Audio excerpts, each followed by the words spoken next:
What's going on, everybody? GemMint here. Welcome to the new comic book day reviews. What is it? Wednesday, November 16th. As usual, gonna go through this week's comics as spoiler-free as possible. I think I've been doing a pretty good job of keeping it spoiler-free because I haven't seen any angry comments in a while saying, you just spoiled this book.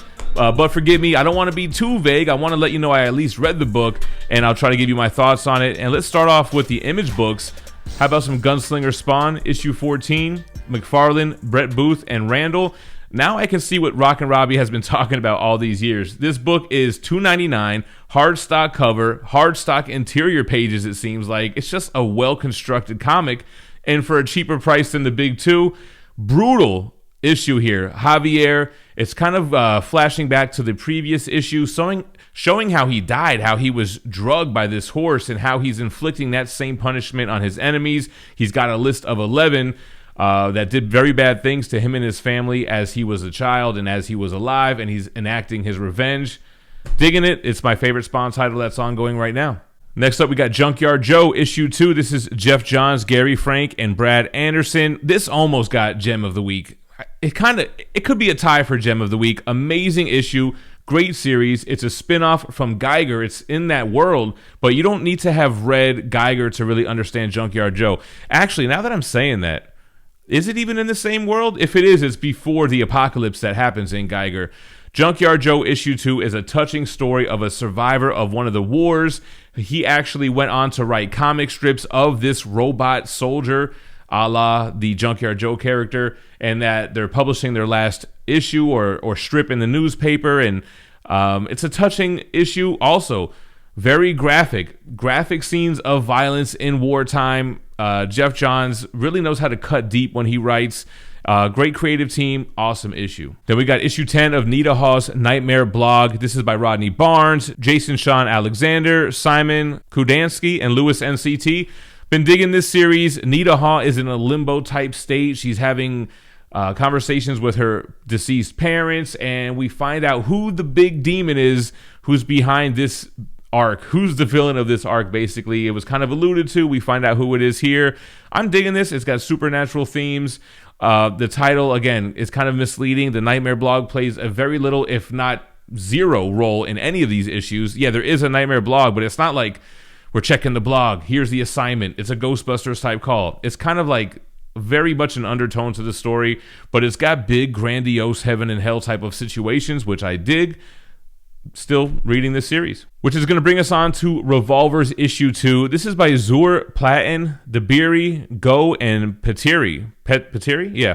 Anyway, I really liked issue 1. It was very grounded, and then all of a sudden, boom, you're like in hell, and has those same supernatural vibes that I like about Nita Haw's Nightmare blog. It feels very much like you're playing Doom. I've been playing Doom on the PlayStation Network recently, like the OG stuff. And it feels like this guy is in Doom, but it's also one of those things where it's like that plane of existence is overlapping reality. So he'll be in a hospital looking over someone in their bed, but there's also demons around that the humans can't see. Other than that, I'm a little confused on what's going on with the story. I really need to go back, reread issue 1, and then read this one to really grasp the characters and what's actually happening there. It's violent, gory, bloody, supernatural elements, like I said. But, like, what's the actual revolvers? Like, what are they? What's the mission? What's the goal? I'm a little bit lost on that. And the last one from Image, there was a new number 1, Voyages. This is by Sume Kesjin. So here's the thing with this book. The art is really well done. If you look at the cover, you're getting that same quality within the interior pages. It's just the story just didn't grab me. It's like you're following this alien. They're on this barren wasteland of what once was their planet. Shenanigans ensue as she goes from point A to point B. It just didn't really hook me, man. Let me know if am I overlooking this book? What's going on with Voyages? I wasn't really digging it. And then we're going to jump over to Boom Studios. Something is Killing the Children is back with issue 26. James Tiny in the fourth. Werther Deledra and Miguel Muerto. Erica Slaughter is on the run. She no longer has the backing from the House of St. Jude. She's trying to take down this powerful monster by herself while she's wounded and being hunted by Cutter from said House of St. Jude. Fast-paced, interesting issue. I love this universe. It feels like it's been a long time since issue 25 came out, but 26 is here. I dug it. Interesting read. Which is going to take us on over to Marvel. We got a new #1 with Gold Goblin. This is by Christopher Cantwell, Medina, and Febuela. So you see the cover. It's giving Booster Gold, and you hear the title, and you think it's going to be whack or gimmicky. It was actually a really strong issue. Norman Osborn is the Gold Goblin. Did I say Gold Glider? The Gold Goblin, which is spilling right out of the pages of Amazing Spider-Man and really spilling out of the whole Sin Eater storyline. Norman Osborn had his sins removed by the Sin Eater, so that's why he's been good ever since. He's working with Peter Parker in Spider-Man, and he recently went and saved Spider-Man with this kind of prototype Gold Goblin armor that he's been working on. It wasn't even supposed to be Goblin, but that's kind of what the media dubbed it. But Norman Osborn is really battling within himself. He's not like absolved of his sins. It's like he's missing a part of himself, and it's kind of making him go crazy, which is how we love our Norman Osborn. Brutal stuff here with flashbacks of Gwen Stacy and all the evil things that Norman has done in the past. It was a good issue. And there's an issue 2 coming out, and an issue 3, and Dark Web. I'm kind of gearing up for the Spider-Man event. Then we have Thunderbolts issue 4. This is by Zub, Azansky, Diaz, Alasba, and Tartaglia. This is Enter Terminus. This was an okay issue. I've had my ups and downs with this run. I like Clint Barton's dialogue and his personality, but this one you can just feel like something wasn't right. Things are going a little too well for the Thunderbolts, and right away, it's not passing the sniff test, so it has a little twist at the end. It's okay.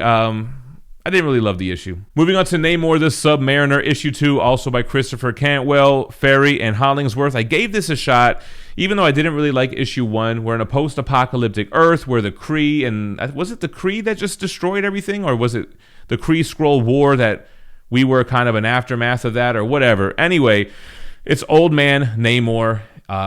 Pretty touching, flashing back to his interactions before everything went to shit with Sue Richards, and trying to work with Luke Cage on, I don't even know what they're trying to do. Something's going on that's affecting their way of life, which is a stretch to say at the least. They don't have a good quality of life right now, and it's going to get worse if they don't do something, kind of a thing.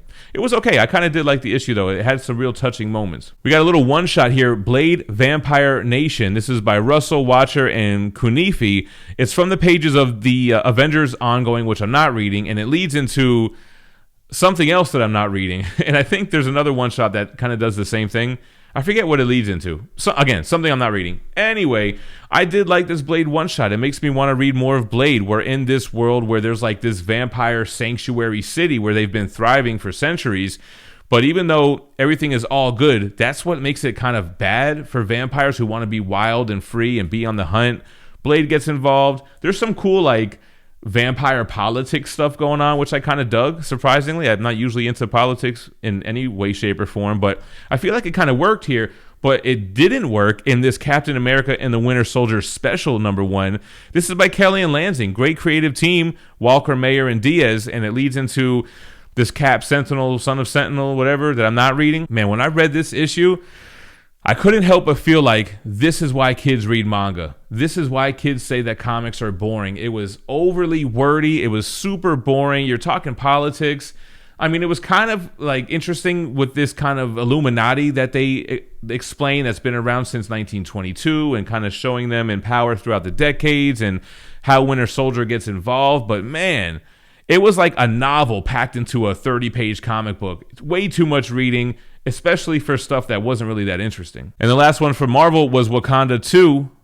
And you know what? I didn't read this. I just remembered. I was going to read it, and I scrolled through it after reading that Captain America and Winter Soldier. So much dialogue, exposition heavy, way too and I'm not like a me no read good type of guy. Like, I'll read it if it's interesting. But, I didn't read Wakanda issue 2. It looked like it was going to be a bore. All right, y'all. Before we move on to DC, I forgot it's Whatnot Wednesday. I will be going live at 2 p.m. Pacific, 5 p.m. Eastern for 1 hour doing modern auctions. Got some giveaways on deck, and it's 1 hour of a 9-hour block. It's Whatnot Wednesday. We got the whole crew going live. Make sure to come join us. Even if you just hang out, enter a giveaway, sound off in the chat. But if you like some books, make sure to bid. Anyway, moving on to DC, we got Batman Superman World's Finest, issue #9. Mark Waid, Mora, and Bond Villain. I kind of like this cover of Joker saying, oh, there's a new sidekick? Like, let me get a crack at him. We're dealing with the boy Thunder and his tutelage under Superman and Batman and how that differs and how he makes mistakes in the field. It's an okay run. I mean, it's nothing really that exciting, but it's better than reading something like that Winter Soldier book. I'm sorry, I didn't like that book. Then we got Nightwing, issue 98. Tom Taylor, the first appearance of NITE-MITE. It was kind of a big deal, right? He's joined by D, Nukulo, and Lucas. NITE-MITE is like Bat-Mite. They are imps from the fifth dimension. Right away, Dick Grayson knows who he is. It's not overly slapstick, but it's definitely less of a serious tone than this run has been with Tom Taylor. I've really been enjoying this run. I feel like he jumped in on, issue 78? So he's 20 issues strong, coming up on 100 issues of this Nightwing run. It's kind of like poking fun at his relationship with Barbara Gordon, Batgirl, showing him as a hero and what makes Dick Grayson such a hero and why this imp is a fan of him and kind of how that works with those characters from the fifth dimension. Mixoplixik is the other one, or the OG one that you guys will remember, and I probably said that wrong, but it was a cool issue. I feel like there was a lot of hype around it. Like, how long is NITE-MITE going to be around? I don't know. I think they're supposed to do some cartoon with him, maybe. We'll see. Anyway, moving on, we have this Batman one-shot. It's a Dark Crisis tie-in, a world without a Justice League. Spurrier and Sook. It's called The Last Night Standing. That's quite literal. And it's got a backup Zatanna issue. Now, I can't help but feel like these should have come out earlier in the Dark Crisis event. That event has one more issue. We already know the Justice League isn't dead. We already know they were in these perfectly made worlds to take them off the board while the Pariah and the Dark Army can do whatever they were going to do. So it feels like an afterthought. It almost feels like reading an omnibus that has bad mapping. You know what I'm saying? Like, this should have come out after issue 1 or even prior, after that whole death of the Justice League in issue 75. But it's kind of like we're in this post-apocalyptic Gotham.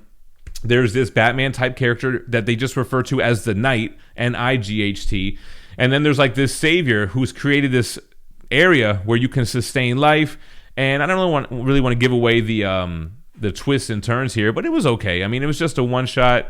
I want to say how important is it going to be, but I do like how the Knight character shows up in the Zatanna story. She's in her perfect world. I love her explanation of magic, and the art was great. The Zatanna backup was really good. Pretty short, though. But it's just kind of one of those tie-ins to enriching. Is that a word? It reminds me of The Simpsons. A noble spirit embiggens the smallest man. It's like, is embiggens even a word? It's not.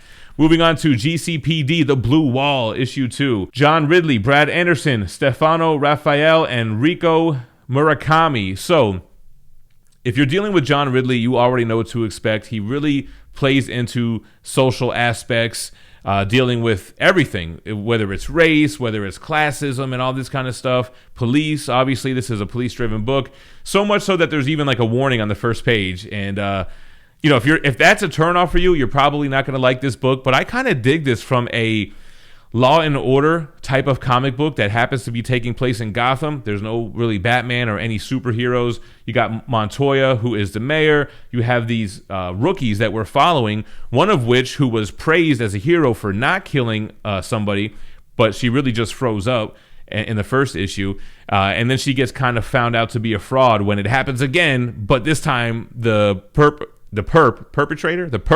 does kill people, and she didn't stop them. So she's kind of in that little dilemma. And then now I can see what John Ridley's doing. Now there's other rookies that are kind of doing their own mistakes as well and trying to figure out where their place is on the GCPD. I mean, I enjoyed the series. There was some undertones I didn't really care for, but overall, I did enjoy it.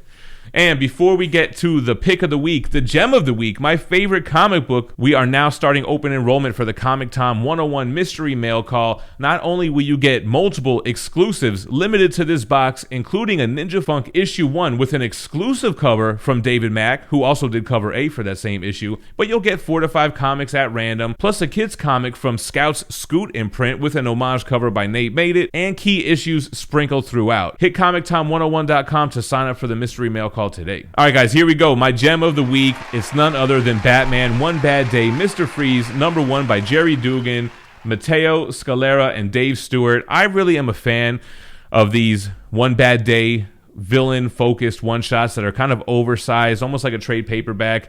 I mean, that's one of the things that makes Batman so great. His rogues gallery. He's got arguably the best one, really only the only person in competition would be Spider-Man.